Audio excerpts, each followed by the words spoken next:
il est au service de l'amélioration des conditions de vie théoises. Les 4 priorités, elles ont été énoncées dans le DOB. Et puis, elles sont en concordance avec la campagne que nous avons menée. 4 priorités pour l'année 2026. Une nouvelle étape dans le projet de reconstruction post-séisme. L'amélioration du cadre de vie des TEOA. Le développement des actions concurrents au vivre ensemble. Et finaliser les différentes programmations structurantes pour le développement de la commune. Donc on va reprendre un petit peu dans le même ordre que tout à l'heure. On recommence sur les recettes de fonctionnement.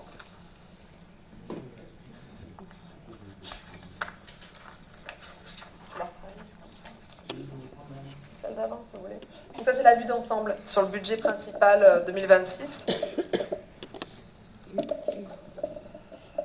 Donc, vous avez voté tout à l'heure un résultat reporté de 2025 de 850 933 euros.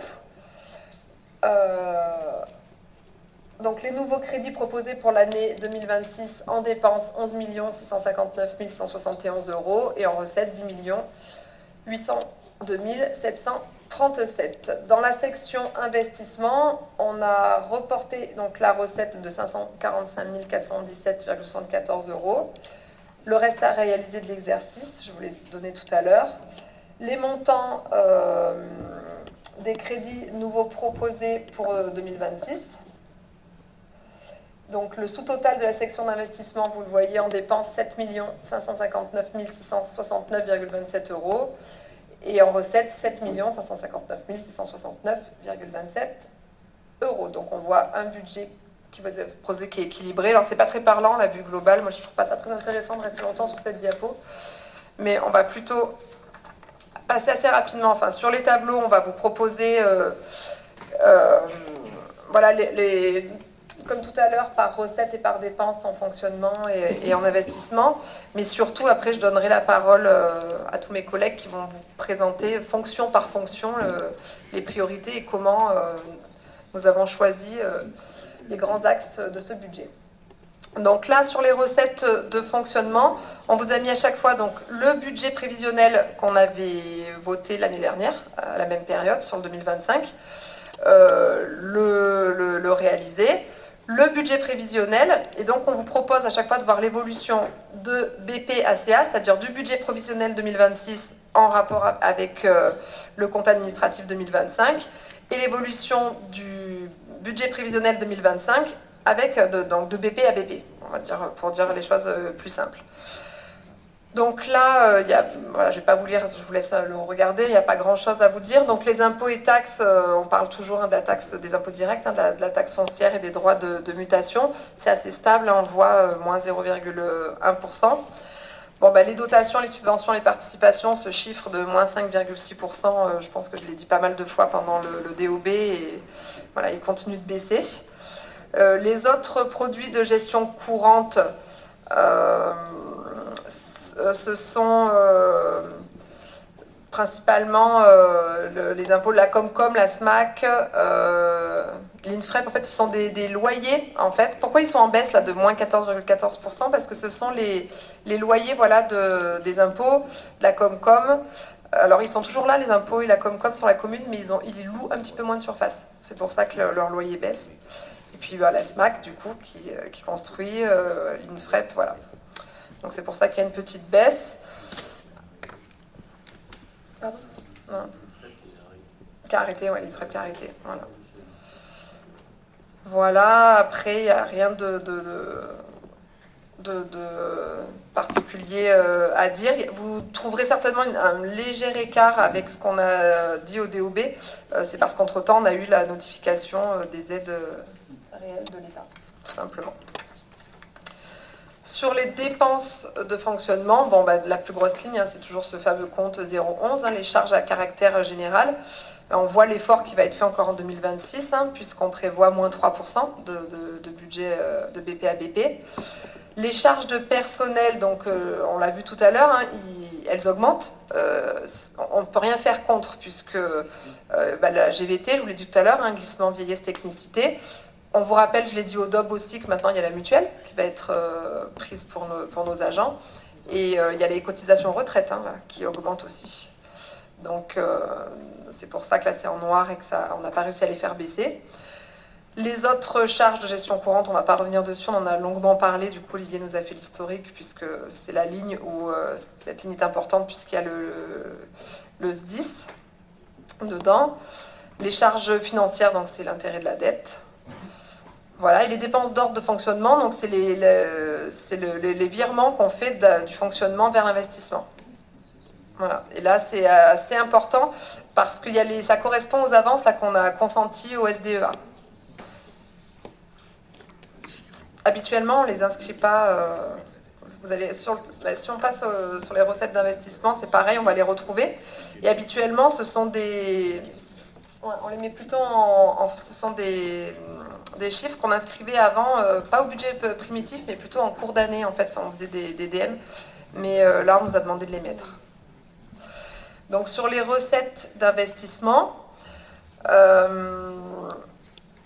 Donc on a inscrit bien évidemment, attention, que les subventions qui nous ont été notifiées. Je vous rappelle, on l'a vu dans le DOP, qu'il y a beaucoup de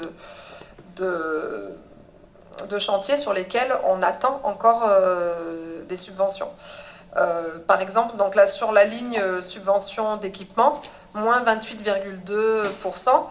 Pourquoi ? Parce que en 2026, des plus gros chantiers, c'est l'église, et que l'église, nous ne touchons pas de subvention.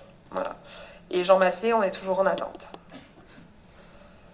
Voilà. Sur la FCTVA, moins 61,2%. Et sur la ligne, alors vous voyez, sur la même ligne, il y a FCTVA et le taux d'aménagement. Le taux d'aménagement, il baisse énormément, c'est à cause de lui que ce taux baisse beaucoup. Et on a rencontré il y a une quinzaine de jours de salle la DDFPT parce qu'il y a un souci, c'est pas normal que la taxe d'aménagement elle rentre aussi peu. Et d'après les premières explications qu'ils nous ont données, c'est parce que chez eux, ils sont en train de changer de gestionnaire entre la DDT et la DDFIP. Et du coup, il y a un peu des longueurs chez eux, mais c'est des sommes qui vont, on l'espère, qui vont rentrer. Voilà. C'est ce que les gens sont obligés de payer quand ils ont fini leur chantier, travaux. Voilà, l'emprunt, donc on l'a mis de 200 000 euros, mais comme on vous l'a expliqué au DOB, il n'est pas sûr qu'on le fasse.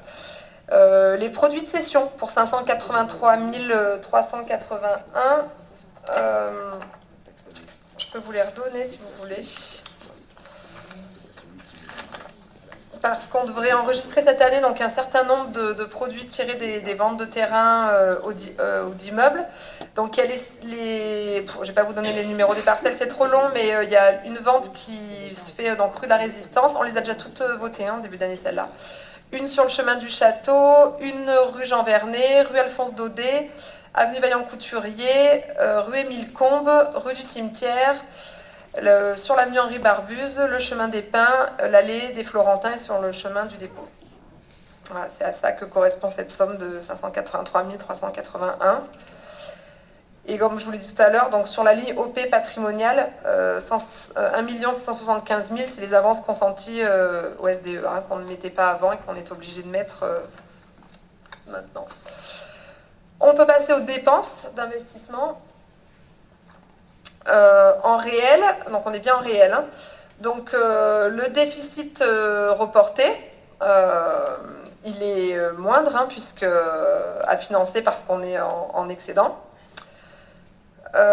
Et les remboursements d'emprunt, vous voyez que ça baisse aussi parce que je vous l'ai dit tout à l'heure, l'emprunt d'1 million d'euros qu'on a fait l'année dernière, on ne commence à le rembourser qu'en 2027. C'est pour ça qu'on a une baisse aussi sur cette ligne. Donc au total, les dépenses financières, elles baissent entre le BP de 2025 et le BP de 2026 de 68%. Voilà, on retrouve toujours la ligne du SDEA d'1 175 000 dans les opérations patrimoniales. Voilà.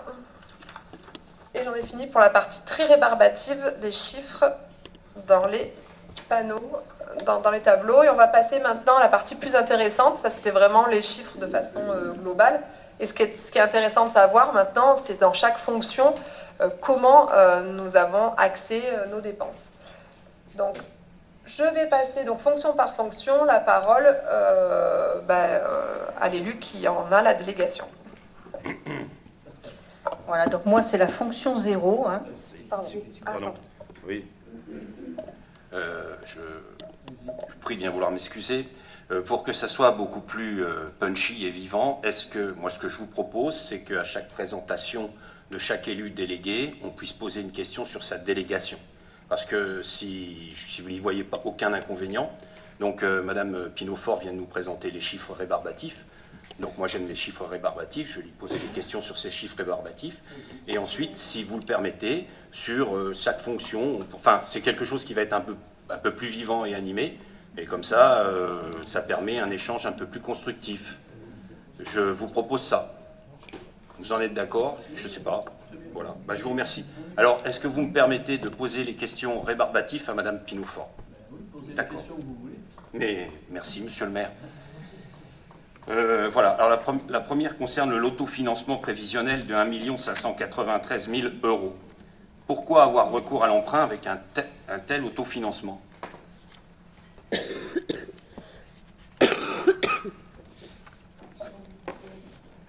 On n'est pas du tout sûr d'avoir recours à l'emprunt. On a préféré l'inscrire, mais on n'est pas du tout... voilà. Ok. Je peux continuer avec... C'est juste du chiffre. Hein. Voilà. Alors, ça concerne directement les recettes et les dépenses de fonctionnement. En deçà d'un taux d'épargne brute de 7%, on considère que la situation de la collectivité se complexifie. Ce sont les signes avant-coureurs d'une situation financière dégradée, et la collectivité peut avoir beaucoup de difficultés à dégager des marges de manœuvre. Le taux d'épargne brute étant de 6,36% pour le BP 2026, en prévision, comment comptez-vous faire pour dégager des marges de manœuvre financières?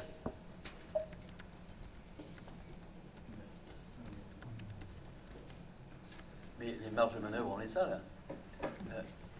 Je ne comprends pas votre question. Je vous laisse. Oui, je comprends. Je vous avais posé la question au DOB, mais comme ce n'était pas des chiffres définis. Depuis 2023, le taux d'épargne brute ne fait que chuter. D'accord? Il est en dessous du seuil d'alerte. Donc, ce qui est en jeu, c'est la solvabilité de la commune. Or, à aucun des budgets précédents, vous n'avez apporté de solution financière.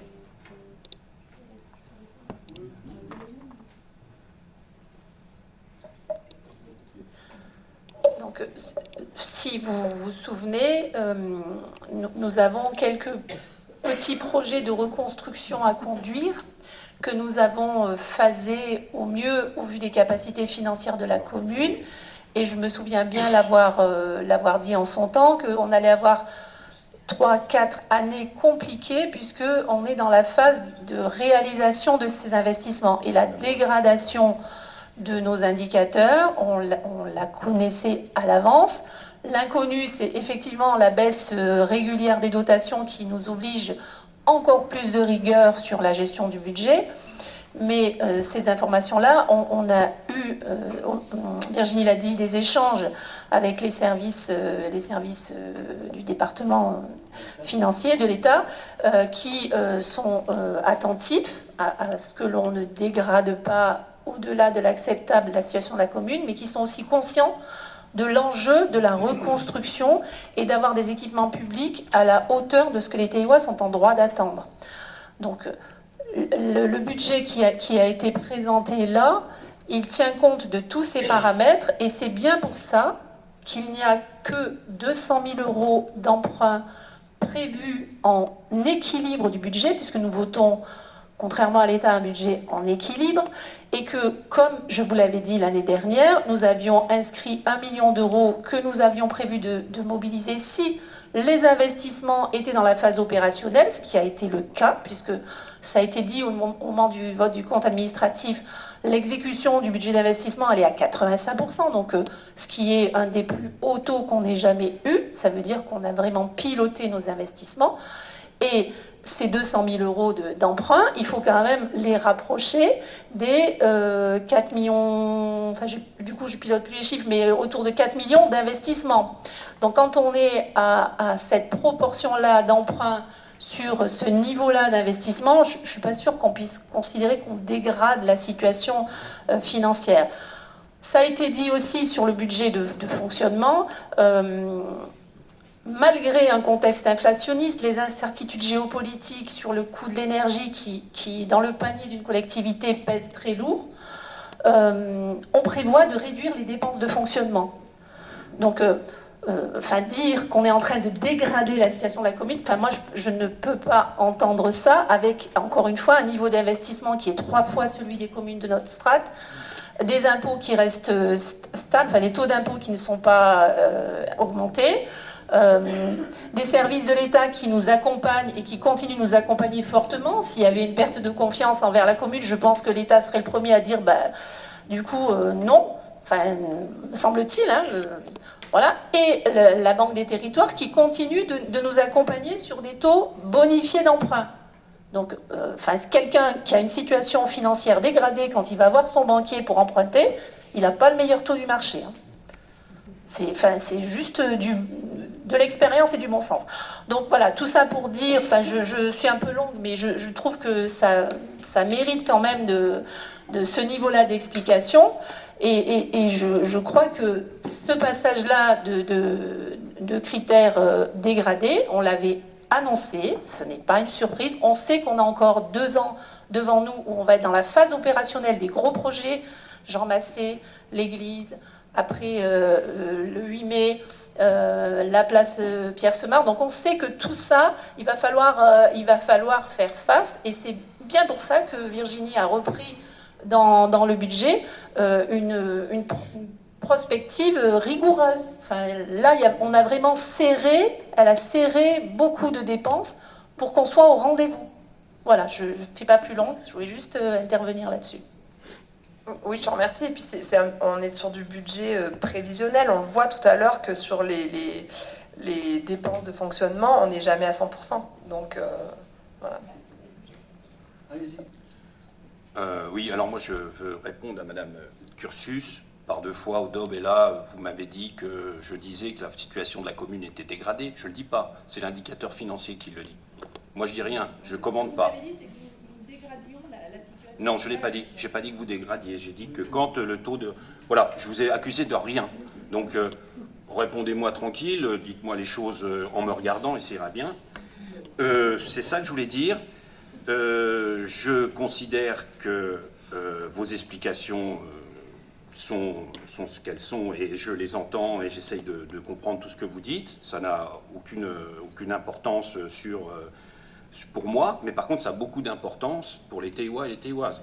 L'important, c'est la transparence. C'est comment on arrive, et Madame Pinot-Fort le fait très bien, à vulgariser les comptes d'une commune, pas à les complexifier, pas essayer de faire en sorte que les gens ne comprennent rien. Voilà. Donc, moi, je vous pose juste une question sur un indicateur financier.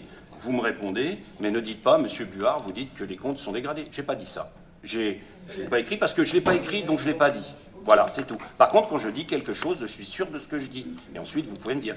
Voilà, c'est tout ce que je voulais vous dire, Madame Cursus. Et je vous remercie encore pour vos explications très claires. Merci.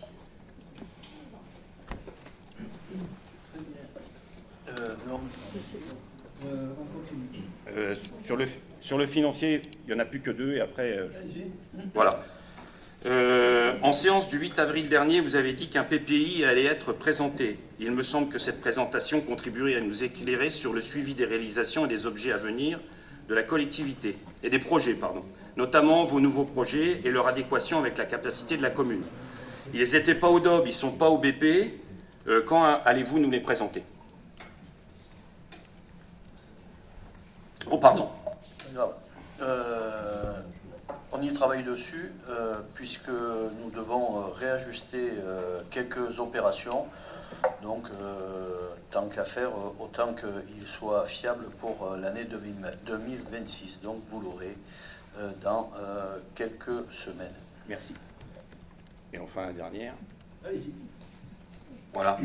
Vous nous avez donné des explications concernant Notre-Dame de l'Assomption dans vos propos liminaires du Conseil municipal. Dans le budget investissement, la reconstruction de Notre-Dame de l'Assomption occupe une place très importante. En dépenses, 3/4 des crédits de paiement avec l'aménagement de la place Jean Massé.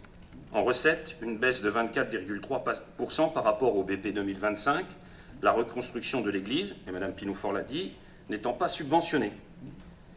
Ces semaines d'arrêt, ça fait déjà plus d'un mois, je crois, si j'ai bien vu, ne risquent-elles pas d'avoir une incidence sur le coût final? Possible. Envisageable? Possible. Ça dépend de quoi on parle. Si c'est, nous, on a contractualisé avec des entreprises. Nous n'avons aucune responsabilité engagée quant à ce retard. Donc, il peut y avoir des coûts supplémentaires, mais qui ne seront pas absorbés par la collectivité, puisque nous n'avons aucune responsabilité, puisque j'ai expliqué ce qui s'était produit. Effectivement, c'est possible que ça ait des coûts supplémentaires, mais qui ne concernent pas la commune. Dans tous les cas, nous ferons en sorte de préserver les intérêts de la commune dans la mesure où nous n'avons aucune responsabilité sur des opérations extérieures, même si elles impactent le projet actuel. Merci. Alors, on continue.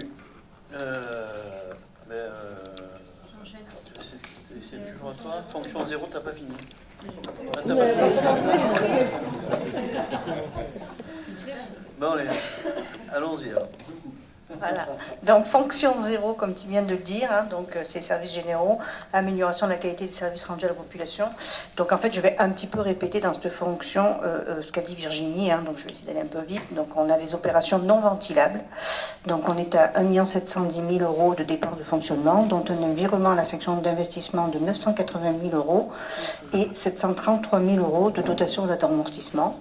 On se retrouve avec 210 000 € en recettes de fonctionnement. On a 1 882 000 € en dépenses d'investissement, essentiellement des opérations d'ordre, notamment l'avance au SDA à peu près de 1 600 000 € Sur l'administration générale, on a les sous-fonctions, donc 0,20. On va retrouver 3 080 000 € en dépenses de fonctionnement, dont 1 500 000 € de charges à caractère général et 1 6 230 € de charges de personnel. Sur les 10 990 000 € en recettes de fonctionnement, au sein desquelles sont inscrits les produits de la fiscalité directe et indirecte, ainsi que les dotations de participation, notamment versées par l'État, mais aussi l'excédent fonctionnement reporté. Sur les 817 200 € en dépenses d'investissement, on a 640 000 € de remboursement en capital de l'emprunt, et de 131 000 € correspondant au solde de l'opération de réhabilitation de l'hôtel de ville. Sur les 1 750 000 € en recettes d'investissement, au titre desquels figure le FCTVA, le produit de la taxe d'aménagement, des cessions de biens, comme le dit Virginie, à hauteur de 783 381 €. La souscription prévisionnelle de l'emprunt, voilà, comme on l'a expliqué aussi, de potentiellement 200 000 €. Sur la sous-fonction 022, formation, communication, publicité, on va retrouver 94 300 € en dépenses de fonctionnement. On retrouve les salaires, la chargée de communication, plus un apprenti, plus les bulletins, plus des panneaux de chantier, voilà. Et sous la sous-fonction 031, assemblée délibérante, à hauteur de 237 980 en dépenses de fonctionnement, on retrouve les indemnités des élus, à peu près à hauteur de 130 000 €, plus les charges, plus les formations, plus le poste de cabinet. Et on a 500 € en recettes de fonctionnement. Voilà, je suis allée un peu vite, mais tout avait déjà été dit par Virginie.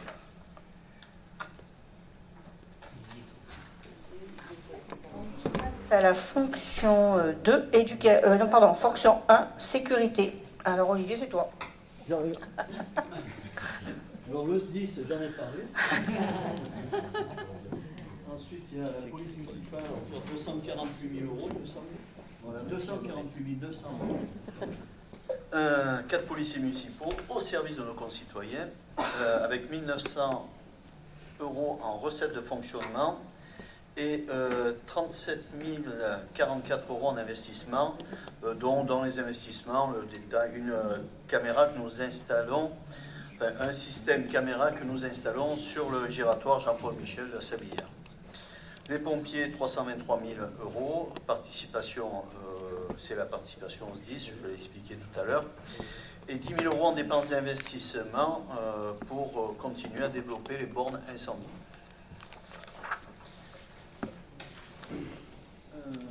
Fonction 2. Ah, pardon. Excusez-moi, allez-y.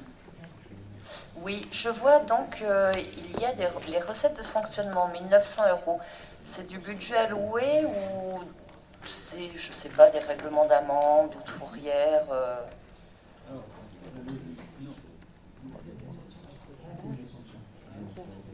C'est une atténuation de charges, puisque les autres recettes ou amendes ou autres, à part les transactions, le système de transactions que nous avons signé avec la procureure de la République, ça rentre maintenant dans notre budget.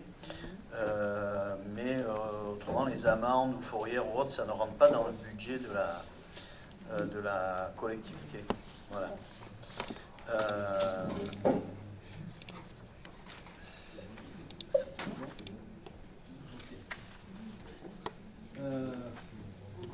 Fonction 2. Pardon. Alors, au budget 2026 pour la fonction éducation, nous avons au titre de la sous-fonction 21, enseignement du premier degré, 1 957 000 euros en dépenses de fonctionnement et 147 800 euros en recettes de fonctionnement. Pour la sous-fonction 28, haute service périscolaire, 334 000 euros en dépenses de fonctionnement et 116 900 euros en recettes de fonctionnement. Donc, comme vous pouvez voir sur les photos, nous avons des dispositifs savoir nager, savoir rouler mis en place par les étapes pendant le temps scolaire.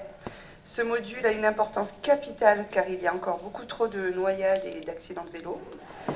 Tout au long de l'année, la mairie permet de proposer aux élèves des activités sportives variées et enrichissantes, encadrées par les éducateurs sportifs municipaux, tels que le canoë, le roller, tir à l'arc, escalade, ski de fond, judo, ainsi que le cross annuel. Les activités du périscolaire sont également de qualité et avec un faible coût pour les familles, car les enfants sont au cœur de la préoccupation de l'équipe municipale et nous voulons une multitude d'activités pour tous. Au TEI, de la maternelle au CM2, avant, pendant et après l'école, les enfants peuvent profiter d'un large choix de loisirs mis en place par la municipalité et la commune contribue financièrement afin que chaque enfant ait accès aux mêmes activités et donc aux mêmes chances dans leur vie future. Pour ce qui est du PEDT 2027-2030, la commune engage une démarche dans le cadre de son projet éducatif de territoire qui vise à assurer une cohérence entre les différents temps de l'enfant, qu'ils soient scolaires, périscolaires ou extrascolaires, matin, midi, soir et les mercredis, dans le respect de ses rythmes et besoins. Dans le cadre de l'évaluation du PEDT, un travail de diagnostic a été mené auprès des équipes d'animation des 4 accueils périscolaires de la commune, des équipes de direction et des intervenants extérieurs au périscolaire du Midi. Les avis des enfants et des parents sont en cours de recueil afin d'alimenter et d'enrichir ce travail. Les rencontres déjà réalisées ont permis de recueillir des éléments sur l'organisation des temps périscolaires, des conditions d'accueil des enfants et le fonctionnement des équipes. Il y a également comme action en cours les petits-déj, organisés par la commune et le secours populaire et financés par l'État. L'objectif est de participer à la réduction des inégalités alimentaires pour le premier repas de la journée et de sensibiliser à l'équilibre alimentaire, avec au menu de cette collation matinale fruits, légumes, laitages et féculents. En fin d'année, une diététicienne interviendra dans les classes et un moment convivial autour d'un petit-déj sera partagé avec les parents. Voilà pour moi. Merci pour votre écoute. Pardon. Oui, alors, la culture et le vivre ensemble font partie d'un des piliers de nos politiques publiques.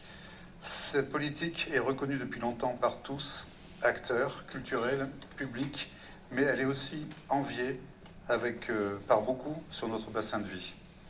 Nous souhaitons donc maintenir notre soutien actif à l'ensemble de ces structures culturelles professionnelles dont l'objectif principal est de proposer aux Tailloises et aux Taillois une culture pour tous, mais aussi pratiquée par tous.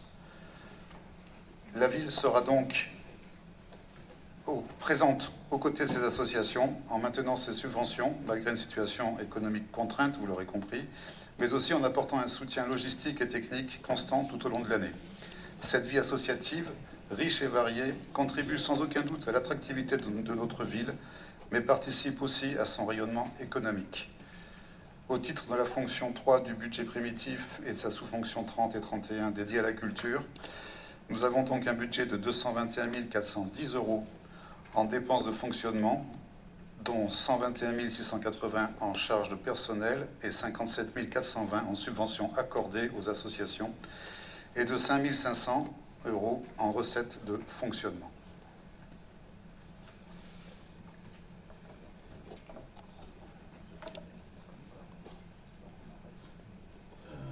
On passe à la fonction suivante. Vie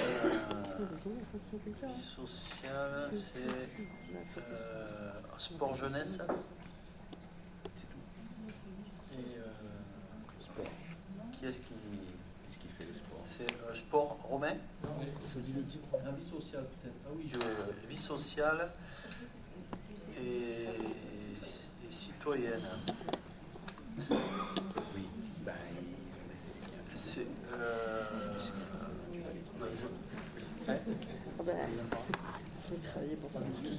tu veux en parler? Vas-y, pardon.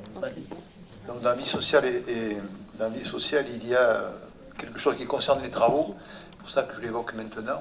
Et je reparlerai des travaux tout à l'heure, évidemment. C'est les travaux qui pourront avoir lieu à l'espace Aden. Vous savez que l'espace Aden, il y a actuellement l'école de musique intercommunale, il y a le musée de la résistance et de la déportation. Ces deux entités vont déménager. Le musée dans des nouveaux locaux et l'école de musique dans des nouveaux locaux aussi, donc dans les bâtiments anciennement abattoirs. Donc ça va libérer des espaces à l'espace Aden, mais avant donc de voir un petit peu comment cet espace peut servir aux associations notamment, il faut le mettre en sécurité totale. Donc ce qui est noté au budget, c'est essentiellement dans la mise aux normes et la sécurité. Il y a déjà eu sur les 150 000 du budget primitif quelque chose comme 40 000 de dépensés en quelque sorte. Il reste 110 000 à avoir pour l'année 2026 pour donner, donc, les normes de sécurité à cet espace Aden. Voilà, j'en profite pour dire que au niveau des travaux, j'en parlerai tout à l'heure, il ne s'agit pas des gros travaux de la reconstruction, il ne s'agit pas des petits travaux de maintenance du quotidien, mais entre deux, il y a eu une commission des travaux qui s'est réunie donc, il y a quelques jours. Bernard Debos, qui est ici présent, qui est le directeur des services techniques, nous a décrit un petit peu tout le travail qui est fait au quotidien par les services techniques. Donc on parle beaucoup des gros travaux en conseil municipal. Moi je voulais souligner qu'il y a aussi au quotidien vraiment des travaux qui se font de façon assez conséquente et quelquefois pas remarquée, mais quelquefois remarquable aussi. Voilà. Et sous la direction de Bernard Debos qui est ici. Merci. Vie sociale, donc tranquillité publique, vie sociale. C'est une politique qui priorise bien sûr les enjeux d'emploi, accès à la santé, le vivre ensemble, l'engagement des jeunes, notamment dans les quartiers politiques de la ville. Nous avons pour cela de nombreux médiateurs sociaux et des correspondants de nuit dont la reconnaissance donc, est acquise tant ils sont sollicités par la population régulièrement. Donc c'est 305 000 € en dépenses de fonctionnement et 3 000 en recettes de fonctionnement. Tout ça pour la tranquillité publique des Tailloises et des Taillois.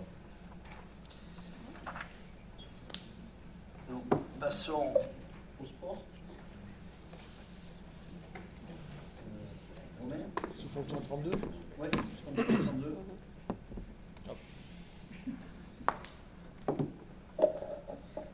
Du coup, pour le sport, donc on est au soutien à la pratique amateur des jeunes et soutien au club. Donc pour cela, donc le sport, on a 230 320 € en dépenses de fonctionnement, dont 160 580 en charges de personnel et 51 000 € en subventions accordées à des associations. 60 000 500 euros en recettes de fonctionnement et 25 000 euros en dépenses d'investissement. Remplacement de l'éclairage des stades.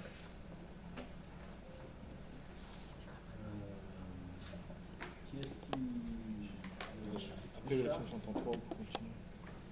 Alors concernant après le stade Émile Didier en 2024 et pour raison d'obsolescence des commandes et de l'éclairage du stade Nani-Rouvière, nous poursuivons notre volonté de remplacer les éclairages de nos stades pour mettre en place une technologie moins énergivore, la technologie des LED.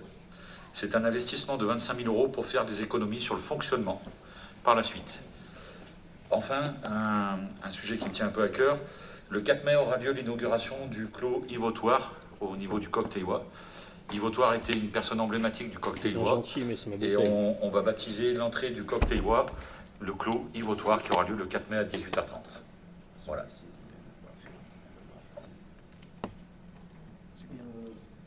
Pauline? Alors, l'EMAPS, l'école municipale donc des sports, qui touche environ une cinquantaine d'enfants sur la commune de 3 à 11 ans, donc qui propose diverses activités. Pardon, pas l'habitude. Donc je disais que l'école municipale des sports touche environ une cinquantaine d'enfants de la commune de 3 à 11 ans. Qui bénéficient d'une pratique sportive diverse puisque chaque période des activités différentes sont proposées aux enfants pour un tarif dépendant du coefficient familial, donc qui va de 48 à 90 euros par an. Donc des tarifs intéressants permettant une pratique sportive pour tous les enfants. Donc c'est le mercredi matin de 9h à 11h pour les 6-11 ans et de 11h à midi pour les 3-5 ans. Et c'est assuré par les éducateurs sportifs municipaux.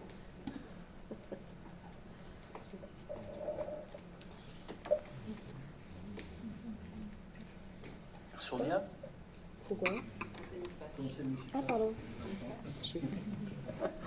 Alors oui, du coup, moi j'ai repris derrière Jacques le conseil municipal des enfants en cours d'année, donc où on a bien, on s'entend bien, tout se passe bien, on s'est bien intégrés les uns les autres. Et donc ils ont choisi cette année de développer des étagères pour faire des boîtes à livres. Donc une qui ira à la Sablière et une à la Violette. Donc ils se sont occupés de A à Z de ce projet-là, c'est-à-dire qu'ils seront allés choisir les étagères au Secours Pop. Ils ont poncé, lavé leurs étagères, ils sont en train de les peindre, de faire des pochoirs. Et puis bientôt la finalisation du projet. Voilà. Bon, rien de plus que ça pour l'instant. Merci. Santé, action sociale.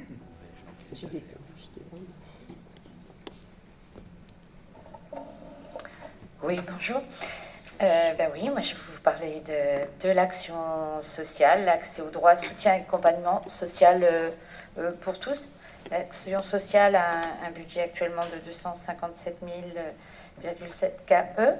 257,7 KE. En dépenses de fonctionnement, ce sont essentiellement des frais de personnel sur l'action sociale. C'est essentiellement des frais de personnel. Et puis nous avons le CCAS, qui est le levier de la politique de développement social et d'action sociale de la commune en faveur des aînés et des plus démunis, c'est-à-dire que le CCAS a deux missions essentielles, deux axes de priorité. C'est donc l'action sociale, vraiment là où l'aide directe aux personnes, mais il y a aussi une dimension d'animation de la vie sociale qui est très importante, notamment en faveur des aînés, mais pas que, mais notamment en faveur des aînés. Par exemple, je vais vous donner quelques exemples de ce qu'on peut faire en animation de la vie sociale par rapport aux aînés. C'est bien sûr le goûter spectacle qu'on donne. On va essayer cette année de se pencher sur une possibilité de transport pour les seniors isolés, parce que certains ont très très envie de pouvoir avoir encore une vie sociale, mais sont chez eux, sont enfermés, n'ont pas le moyen de se déplacer. Et donc on va essayer de leur trouver des solutions dans ce domaine. Qu'est-ce que j'ai dit? Une bêtise? Je vois qu'elle sourit. C'est une très bonne idée. Voilà, c'est une très bonne idée, tout à fait.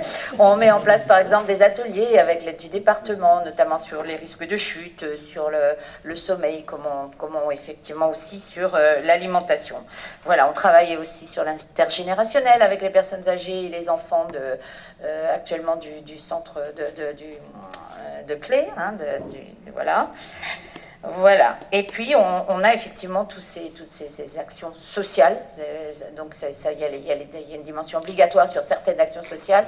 Les actions sociales, elles nous sont demandées par le CMS, hein, par les assistantes sociales. C'est pas quelque chose qu'on donne comme ça quand les gens viennent au CCAS. Il y a toujours un parcours qui est fait avec les assistantes sociales.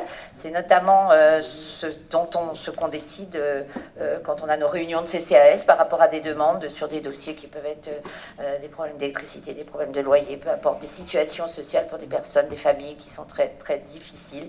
Et on nous demande une participation du CCAS, mais on a aussi des bons plus petits qui sont toujours demandés aussi par les services sociaux. Ça peut être des bons d'essence, ça peut être des bons alimentaires, hein, voilà, régulièrement.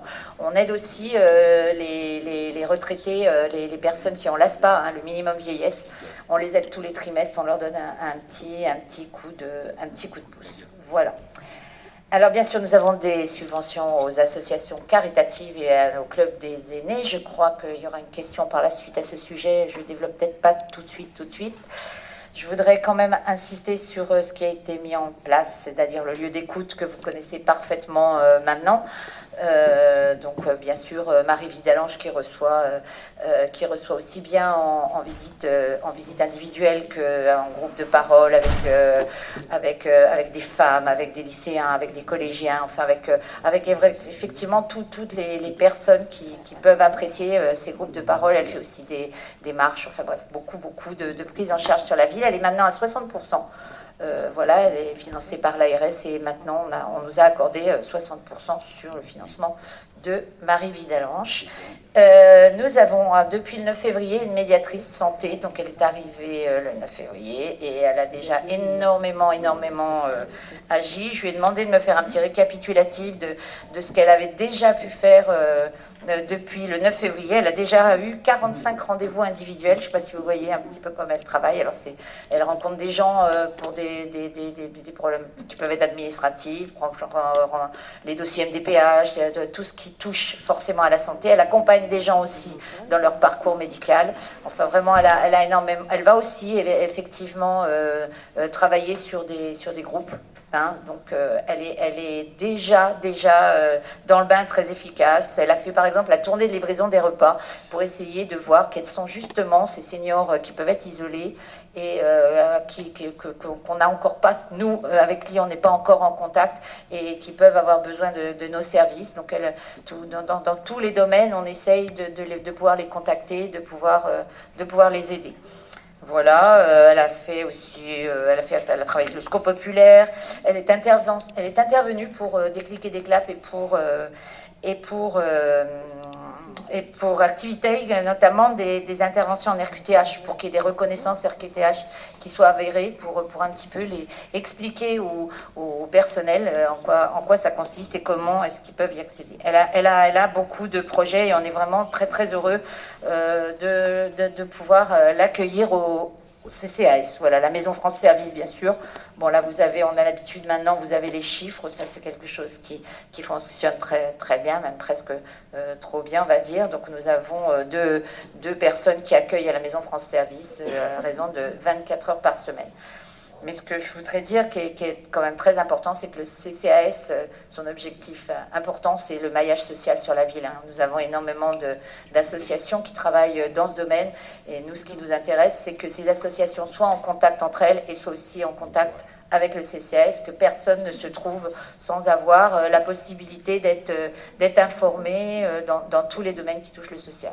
Donc on travaille beaucoup à ça et c'est vrai que Vincent Pouillat s'y emploie énormément et est très efficace dans ce domaine, c'est-à-dire qu'il est capable d'orienter n'importe quelle personne qui vient le voir dans son bureau.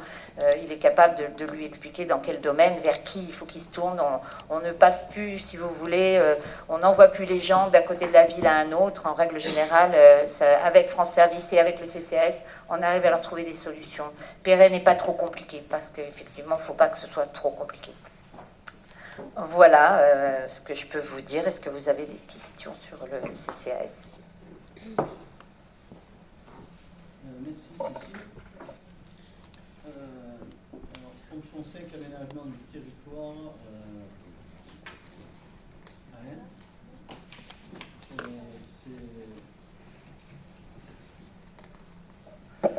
Oui, aménagement du territoire. Je vais vous parler surtout des travaux de reconstruction de l'église Notre-Dame de l'Assomption. Comme vous avez vu et comme Olivier vous en a parlé tout à l'heure, les travaux sont à l'arrêt. Donc pour l'instant, nous sommes à une phase d'attente et en contact avec SDEA et les services juridiques pour savoir comment ça peut évoluer. Voilà.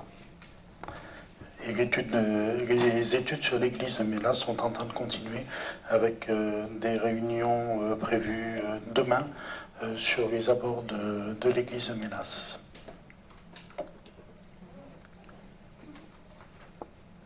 Merci. On passe à la fonction aménagement. Comment? On passe à la fonction suivante, aménagement du territoire. Oui, c'est bon. Je suis là. C'est la suivante. Oui. Donc sur la fonction 55, habitat et logement, donc des dépenses prévues à hauteur de un peu plus de 272 000 euros, qui sont globalement essentiellement sur Îlot Marceau, qui a été présenté tout à l'heure, et des recettes à hauteur de 143 000 euros, qui sont principalement le subventionnement en rue sur ce projet-là. Voilà, donc les travaux de l'Îlot Marceau vont démarrer, hein, la première partie, c'est-à-dire la démolition, et ensuite on passera en phase opérationnelle, sur la reconstruction et la cession aux porteurs de projets qui ont répondu à l'appel à manifestation d'intérêt. Et ensuite, donc, sur cette fonction-là, sous-fonction-là, toujours l'opération d'amélioration de l'habitat qui continue sur le volet façade. Voilà ce que je peux vous dire. Merci. Aurélien?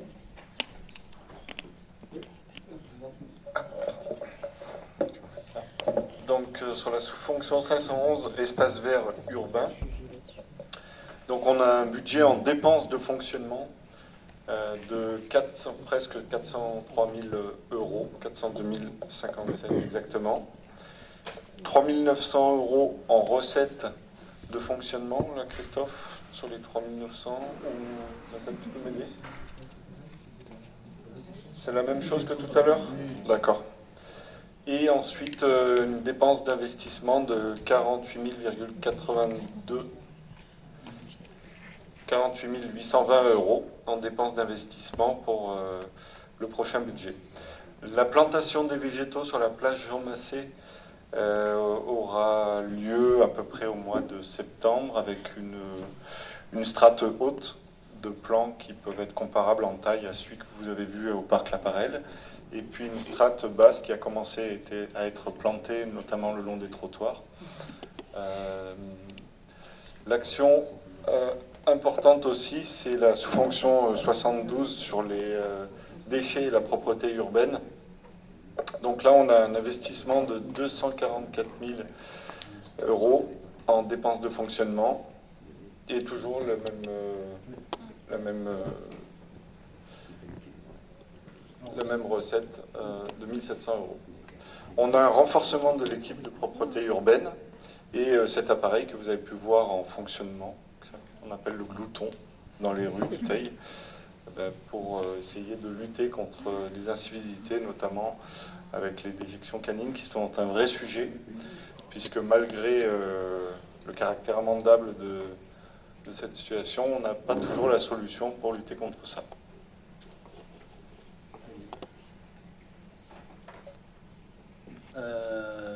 Allez, fonction 6, action économique. Ah, pardon. Oui.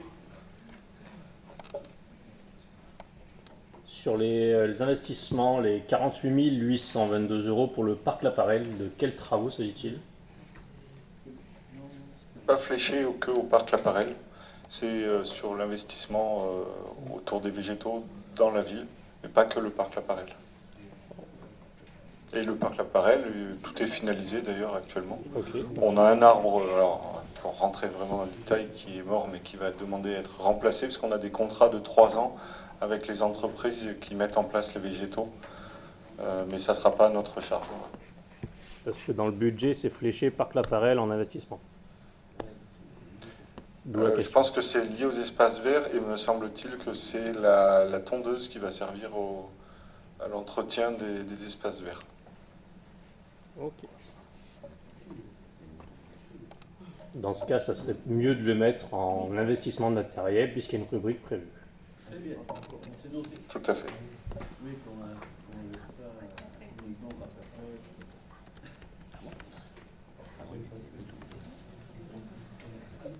Stéphane. Non, c'est Henri-Pierre. Oui.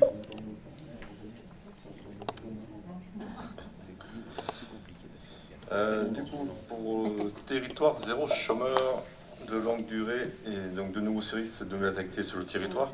Mais avant de parler de ça, je voulais juste rappeler que territoire de chômeur de longue durée, c'est quand même une identification spécifique, c'est de pouvoir accompagner des personnes vers l'emploi durable et adapté, de chômeurs de longue durée, c'est-à-dire minimum 5 ans d'inactivité et d'emploi, et de savoir aussi identifier ou créer des emplois pour les personnes en EBE, c'est-à-dire des activités ou emplois qui ne sont pas sur le territoire. Développer des services utiles aux habitants, associations, entreprises, services de réparation, de location et de vente de vélos recyclés, services de nettoyage de véhicules, soutien à l'organisation des événements, services de préparation et de livraison de repas, services de conciergerie, services de tractage et de diffusion, animation d'espaces de convivialité, le LOL, la guinguette, les marchés nocturnes, redynamisation des parcours de demandeurs d'emploi, 54 ateliers mobilisant environ 500 participants, 232 personnes CLD ont trouvé un emploi depuis décembre 2021. Je voudrais juste rajouter que aussi les ateliers cuisine, couture, vélo sont maintenant encadrés par des éducateurs techniques et compétents.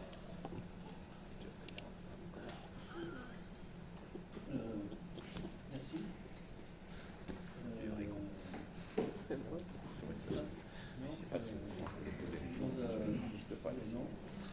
On passe à la fonction sous-fonction 81, Bernard.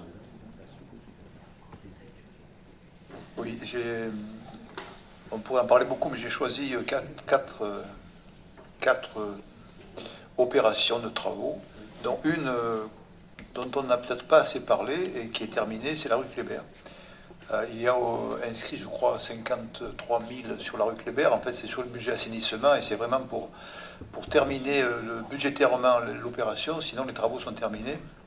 Je voulais juste insister sur ces travaux parce que, je l'ai dit déjà et je le redis, on a beaucoup insisté sur les gros travaux, sur la déviation, etc. Peut-être qu'on n'a pas assez parlé de la rue Kléber qui attendait sa rénovation depuis au moins 5 ou 6 décennies. Donc c'est quand même un gros travail qui a été fait. Et j'ai presque envie de dire, c'est plus que la rue Kléber, c'est un patrimoine qui a été quelque part restauré. Je vous rappelle qu'on part de la place Voltaire. Voltaire, c'est les Lumières. On passe par la rue Kléber, c'est un général de la Révolution. Et on arrive à la place de la République. La République, on y est. En passant par Danton, rue du 14 juillet, etc. Donc quelque part, c'est un patrimoine vraiment important pour la communauté qui a été restauré. Et donc ces travaux, ils méritent d'être soulignés vraiment en termes de travaux, en termes de patrimoine aussi, évidemment. Et puis ça continue, puisqu'il y aura Garibaldi, révolutionnaire italien, et puis Marceau, etc. Bon, on est toujours dans le même siècle, on a envie de dire. Autre chose, donc, autre patrimoine aussi, le petit pont romain qui existe du côté du Fraiol, donc en allant du côté du viaduc. Alors là aussi, donc, des travaux ont été réalisés, c'est-à-dire on l'a mis au propre en quelque sorte pour voir un petit peu ce qu'on pouvait en faire. Et donc des études sont en cours pour arriver normalement, quand on aura les études rendues, c'est ce qui est inscrit au budget, à peut-être pas le rénover, mais en tout cas le restaurer pour qu'il puisse tenir la route encore un bon moment, puisqu'il a plus de 2 millénaires. Vous avez vu aussi que le quartier Fontenouille, la rue Fontenouille a été bloqué pendant quelques jours. Les travaux nécessaires ont pris du retard parce qu'il y avait un problème donc manifestement de conduite de gaz et puis surtout d'entreprises qui n'étaient pas assez compétentes pour réaliser les travaux. Donc il a fallu chercher longtemps et donc on a changé de méthode et c'est l'entreprise Diaz qui donc s'y colle aujourd'hui et qui a trouvé la solution. C'est bien de le souligner. Et enfin un dernier point, rue Jean Vernet. Dont on a parlé d'ailleurs au souvenir des déportés, puisque c'est un déporté qui est mort en déportation. Donc là, il y a un mur de soutènement qui se casse la figure, et donc la commune est en devoir de le rénover. Je crois qu'est inscrit au budget une trentaine de milliers d'euros. Voilà. On pourrait parler d'autre chose, mais c'est les 4 principaux chantiers.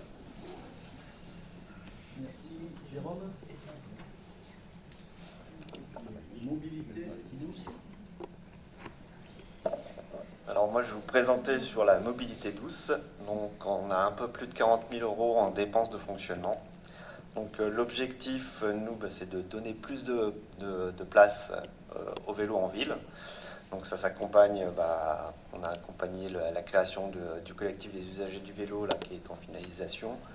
Après, forcément développer aussi des actions d'animation, comme on a pu avoir lors de l'ouverture de la voie verte. Par exemple, on a le Mai à vélo, on a aussi d'autres actions. Et puis bien sûr sur la sensibilisation et la pratique du vélo au quotidien. Donc on se fait aider aussi par Mobilité 2607 qui nous aide, qui nous soutient sur ces actions-là. Et puis après, c'est sur les mobilités douces, bien sûr, on n'intervient pas que sur le vélo, on a aussi toute la partie piétonne qui est aussi importante que le vélo. Donc voilà. Merci. Merci Jérôme. Merci, vous avez vu la presse, on rencontre régulièrement les associations d'usagers de vélo et ils nous sollicitent pour que vraiment on puisse intervenir auprès des gestionnaires des routes pour que l'utilisation de la 102 entre Le Theil et Montélimar rentre dans une phase de sécurisation. Donc,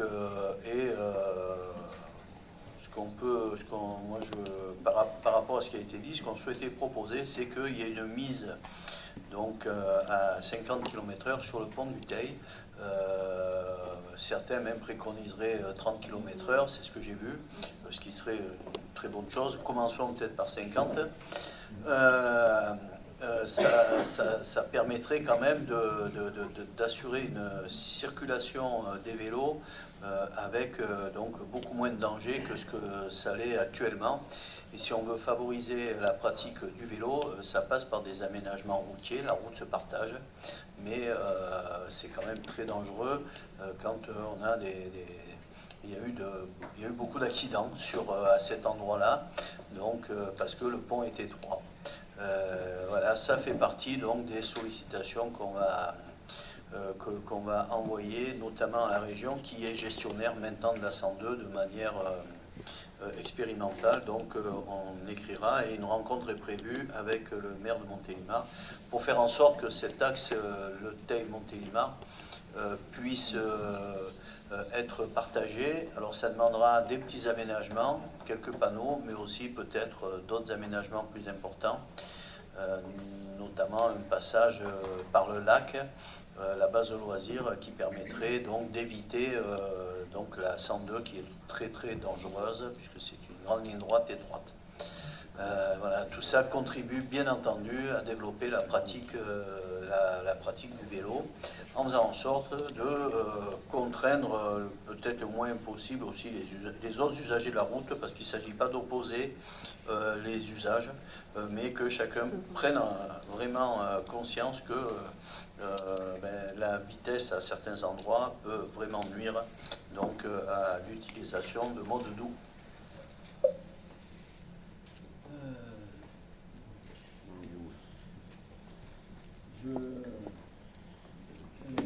On continue.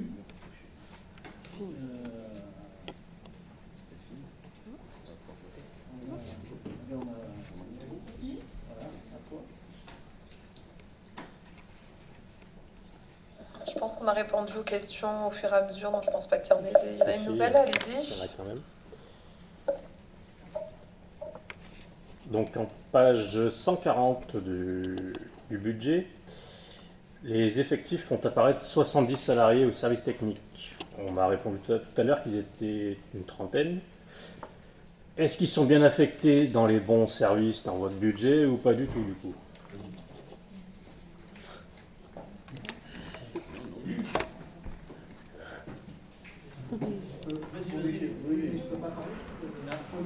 Ah, pardon. Dans la compréhension du document, c'est pas 70 agents dans le service technique, c'est 70 agents dans la filière technique. Oui. Donc vous avez des agents qui sont dans les services techniques, mais vous avez aussi des agents qui sont dans la filière technique et qui travaillent dans l'éducation, notamment tout le personnel de nettoyage, d'entretien dans le service d'éducation, ils appartiennent à la filière technique. Ok.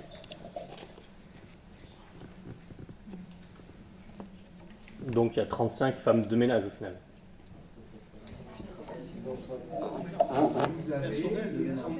Vous avez une trentaine d'agents qui ne travaillent pas dans les services techniques, mais qui appartiennent à la filière technique de la fonction publique territoriale.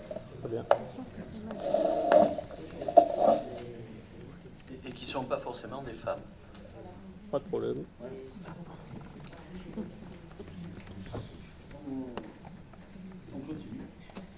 J'ai d'autres questions.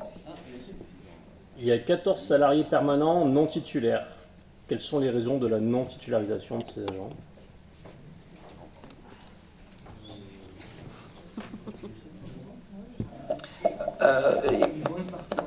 Une grande partie d'entre eux concerne des postes qui ne sont pas des postes permanents. Et donc, à partir du moment où c'est un poste non permanent,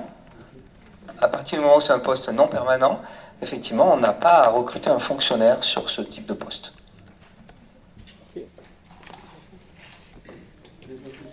Oui. J'ai relevé plusieurs incohérences dans le budget, donc dans les lignes plutôt précises, c'est aux alentours de la page 100. Sur l'électricité, vous prévoyez une baisse de dépenses de 72 000 € par rapport à une année normale, soit 25%. Par quels moyens comptez-vous y arriver?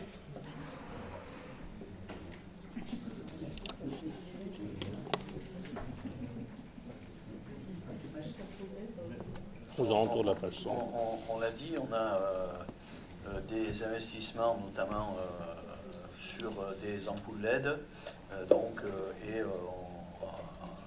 ça c'est la première chose. Et puis je crois, ouais, et les tarifs se négocient auprès du SDE par groupement de commandes. Hein. Oui. Donc c'est ces éléments-là, mais en vitesse, on donne le détail parce qu'on va aller vite. Rapidement, en fait, la compétence de l'éclairage public et notamment de notre énergie est gérée par donc ex-SDE Territoire d'énergie 07 aujourd'hui.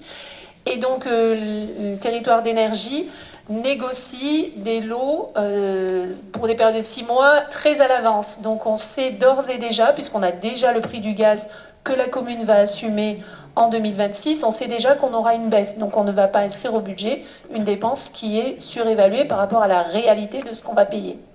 Donc c'est comme ça que ça fonctionne. En fait, c'est ce qui explique. Combien je parlais de l'élec, donc c'était pas le gaz. Sur les vêtements de travail, le budget double. Il passe de 18 000 à 41 000 €. Y a-t-il des soucis d'équipement à l'heure actuelle ou bien c'est une session d'investissement particulière? Oui. Ah, non.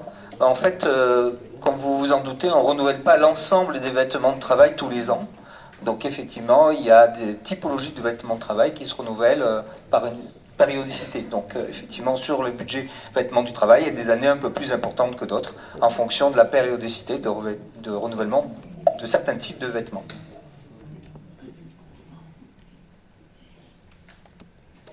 Sur le budget télécom, pareil, vous envisagez de le diviser par 2. Est-ce que vous pouvez nous expliquer le comment? Oui, là c'est pareil, il y a des efforts de gestion qui sont faits. D'une part, effectivement, je m'écarte un peu. Voilà. Donc,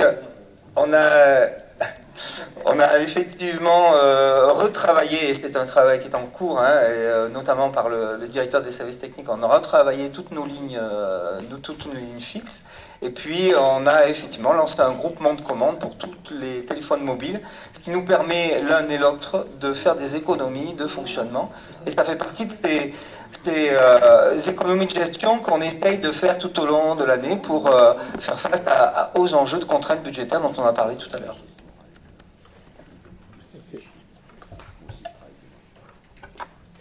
Et sur les véhicules, c'est pareil, si vous aviez la question. Non. Je pose des questions normales, il n'y a rien de particulier. J'ai une proposition de publier chaque trimestre les livres de compte en ligne afin de favoriser la transparence auprès du public et du conseil municipal. Donc j'aimerais l'avis du conseil sur ce sujet.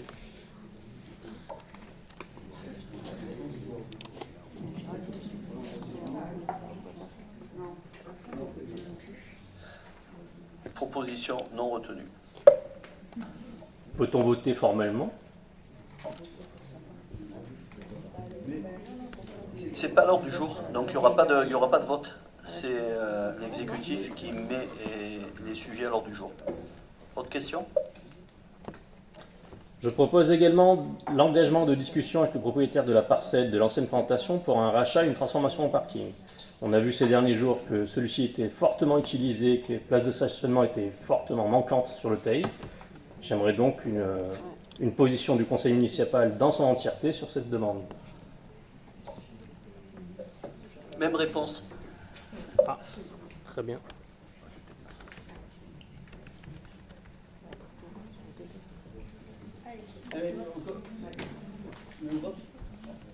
Alors, je soumets au vote le budget principal 2026. Je ne vais pas vous relire tous les chiffres, on y a déjà passé assez de temps dessus. Donc, qui vote contre? Donc, 4 voix. Qui s'abstient? C'est voté à la majorité.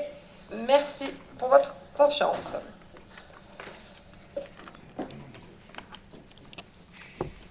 Je vais garder la parole puisque nous passons au budget primitif 2026, mais pour l'assainissement.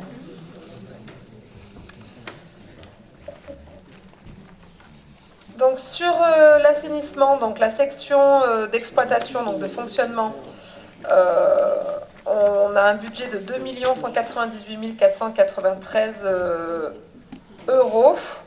En recette, la part communale, c'est de la taxe d'assainissement, et en dépenses, les intérêts de l'emprunt et le reversement des salaires, puisqu'il y a un salarié de la commune qui travaille qui est affecté au budget à l'assainissement. Dans le côté investissement, 959 349 euros. Il faut finir les travaux de reprise de la rue Kléber.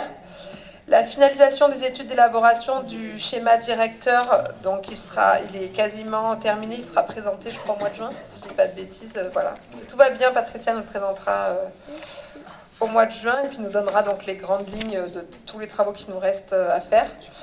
Et l'engagement des travaux de reprise de l'avenue du 8 mai. Alors l'avenue du 8 mai, les travaux, on les a faits en assainissement que jusqu'au pont à peu près. Donc là, il faut continuer sous le pont jusqu'au bout, hein, quasiment jusqu'au collège Chamontin et l'impasse Chamontin également. Donc je vous demande si vous avez des questions sur ce budget assainissement pour 2026. Donc s'il n'y a pas de questions, je vous le soumets au vote. Qui est contre? Moi j'ai des questions. Ah, allez, pardon, allez-y. Je coupe mon micro. Existe-t-il un rapport nous permettant d'apprécier l'état du réseau d'assainissement de la commune? Le schéma sera présenté dans quelques semaines. Ça sera présenté en juin, c'est ce qu'on appelle le schéma directeur. À l'heure actuelle, il n'y a rien. C'est-à-dire qu'il y a un schéma directeur d'assainissement qui avait été mis en place il y a 10 ans, un peu plus. Hein, la durée d'un schéma directeur d'assainissement, c'est 10 ans. Donc on arrive au terme du schéma directeur d'assainissement qui a conduit les décisions sur nos investissements sur cette thématique au cours des dernières années. nous révisons le schéma directeur d'assainissement. Donc là, on arrive dans la dernière phase de travail avec le bureau d'études qui nous accompagne.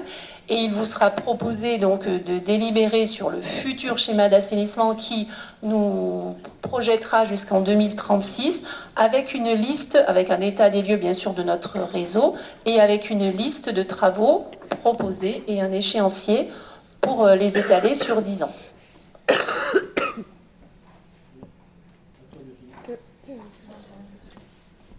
Concernant les investissements prévus, il y a dans le tableau que vous avez fourni, il semble qu'il y ait 800 000 euros d'investissement qui est disparu sur l'opération de la rue Kléber. Pouvez-vous nous indiquer où est-ce qu'ils sont en réalité?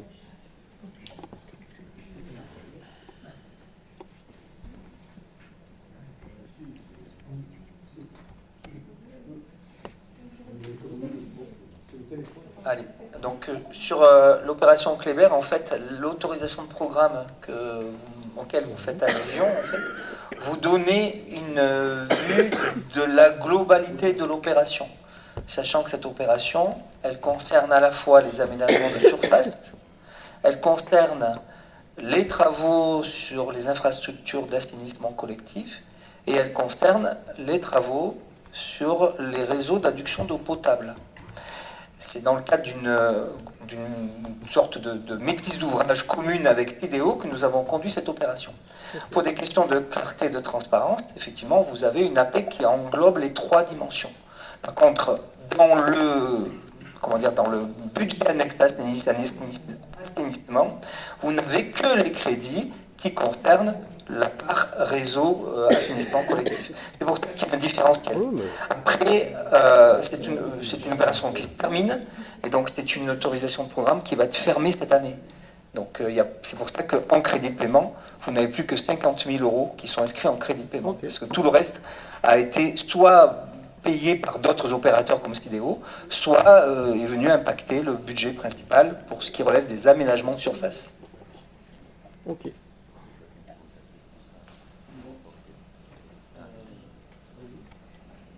J'en ai d'autres. Oui. Ah, je peux pas. Ah, pardon. 950 000 euros prévus en autres charges diverses de gestion courante sur le compte 6588. Pouvons-nous avoir des détails sur ce budget qui représente 67% des dépenses de gestion du service? Je vais répondre. Dans la mécanique des flux financiers, lorsque nous avons transféré la compétence eau potable à CIDEO, nous avons maintenu l'organisation au niveau de la facturation qui était en place avec le délégataire Suez, à savoir une facture unique pour l'usager. Ce qui a induit que CIDEO a facturé, encaissé, reverse au budget assainissement la part assainissement qui doit revenir au délégataire. Donc nous avons servi de boîte aux lettres là aussi sur les flux financiers. Ces flux financiers, on les a reversés à SOR qui nous reverse la part communale, donc la recette nette pour la commune. Donc vous comprenez que cette mécanique, elle était très complexe. C'est la raison pour laquelle l'année dernière, nous avons délibéré pour sortir de cette facture unique et séparer la facture d'eau de la facture d'assainissement. Donc c'est la dernière année où on a ce mécanisme qui pollue la lecture, je vous l'accorde, du budget, puisqu'en fait il y a des flux financiers qui transitent mais qui ne représentent pas la réalité de la recette sur ce budget-là. C'est toujours pas très clair, c'est dans un souci de transparence, pas forcément pour moi. Est-ce que vous pouvez être un petit peu plus clair et plus concise dans votre réponse?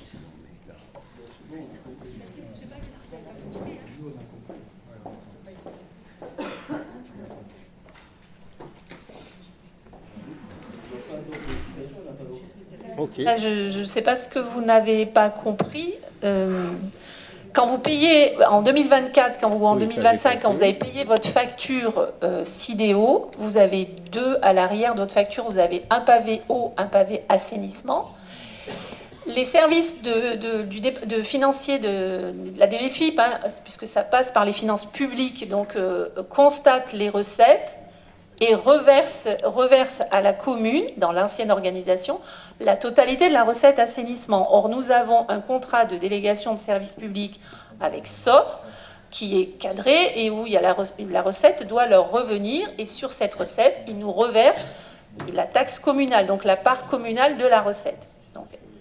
Donc cette recette est arrivée sur le budget assainissement, et avec beaucoup d'inertie, on l'a dit, les services du département ont été vraiment dans la difficulté sur les délais, et donc on est resté avec des budgets qui ont été suralimentés, et on a normalisé la situation là, et à partir de 2026, arrivera sur le budget d'assainissement la recette communale de l'assainissement depuis la SOR. Donc, je ne sais pas si je peux malheureusement, si vous ne comprenez pas, je ne peux pas bien être plus explicite. J'ai bien compris. 1,3 million d'excédents de recettes en 2025, mais malgré tout, un emprunt de 195 000 euros prévu en 2026. Pouvez-vous vous expliquer? Ça a été fait tout à l'heure. C'est-à-dire M. Biard a posé la question. Pas de problème. Qu'est-ce qu'il a dit? Non, c'est à vous qui posez des questions, c'est pas à moi. Vous êtes là, vous savez. Non, mais il a entendu la réponse en même temps. Ouais. Allez, on continue. C'est bon. Alors, nous avons fait le tour des questions. Donc, je soumets au vote ce budget primitif sur l'assainissement. Donc, qui est contre? Qui s'abstient? 4 abstentions. C'est voté à la majorité. Merci. Donc, le budget lotissement. Donc, je l'ai dit tout à l'heure, donc sur la zone, la ZA Pont-et-Rhône, si tout va bien, on l'espère puisqu'on l'a dit plusieurs fois, c'est la dernière fois que nous allons le voter. Donc, l'année dernière, que 3,97 €. Cette année, il devrait y avoir du mouvement. En section de fonctionnement, donc 201 122,64 €. Ce sont les cessions de parcelles qui restent disponibles. On l'a voté le 23 février, il me semble, de mémoire. Donc, c'était la SCI Vidaroteil et Chazalon, voilà, qui font l'acquisition de ces derniers lots. Et dans la section d'investissement, ce sont des opérations d'ordre pour 15 602,64 €. Et si donc on va jusqu'au bout de ces deux ventes, le budget lotissement 2026 sera terminé. Une précision de la part du directeur. La question que vous avez posée sur l'emprunt de 195 000 €, c'est une mauvaise lecture que vous avez faite, parce qu'il ne s'agit pas d'un emprunt, mais de remboursement de l'annuité, qui s'élève à 193 254 €. Donc vous avez fait une mauvaise lecture. Qu'il y a des questions au sujet de cette délibération sur le budget 2026 pour le lotissement. Donc je le soumets au vote. Qui est contre? Qui s'abstient? 4 abstentions. C'est voté à la majorité. Je vous remercie. Les autorisations de programme.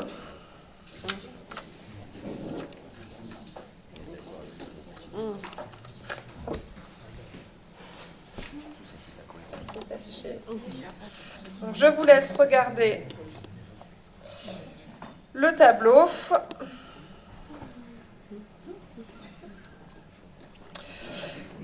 Donc, le conseil municipal a mis en place en séance du 8 avril un certain nombre d'autorisations de programme qui ont ensuite, en séance du 7 avril, été complétées, actualisées. Donc en 2024. En 2025, elles ont été complétées et actualisées avec une ventilation pluriannuelle des crédits de paiement et afférents. Donc il vous est proposé de procéder à un certain nombre de modifications portant sur la suppression de l'autorisation de programme sur les risques rocheux, les travaux étant désormais achevés. Mise en place d'une nouvelle autorisation de programme d'1 972 016 €